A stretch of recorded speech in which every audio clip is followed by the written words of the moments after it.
കോഴിക്കോട് ഈങ്ങാപ്പുഴയിൽ ഭർത്താവ് കൊലപ്പെടുത്തിയ കക്കാട് സ്വദേശിനി ഷിബിലയുടെ പ്രാഥമിക പോസ്റ്റ്മോർട്ടം റിപ്പോർട്ട് പോലീസിന് ലഭിച്ചു.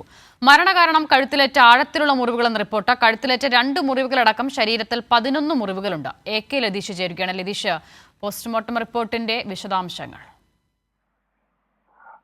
കോഴിക്കോട് മെഡിക്കൽ കോളേജിലെ പോസ്റ്റ്മോർട്ടത്തിന് ശേഷം ഷിബിലയുടെ മൃതദേഹം ബന്ധുക്കൾക്ക് വിട്ടുകൊടുത്തിട്ടുണ്ട്. ഇപ്പോൾ മൃതദേഹം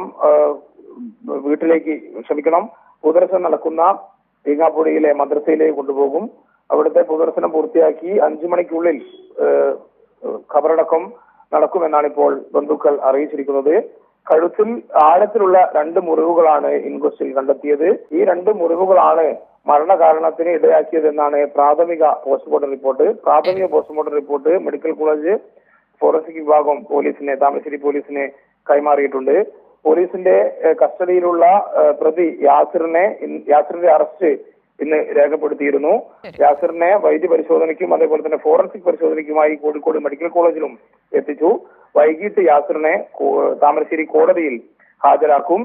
കസ്റ്റഡി അപേക്ഷ നാളെ തന്നെ നൽകുമെന്നാണ് ഇപ്പോൾ താമരശ്ശേരി പോലീസ് അറിയിച്ചിരിക്കുന്നത്. ഇന്നലെ രാത്രി 7 മണിയോടുകൂടിയാണ് ഈങ്ങാപ്പുഴയിൽ ഷിബിലയുടെ വീട്ടിലെത്തി ഭർത്താവ് യാസിർ ആക്രമണം അഴിച്ചുവിട്ടത്.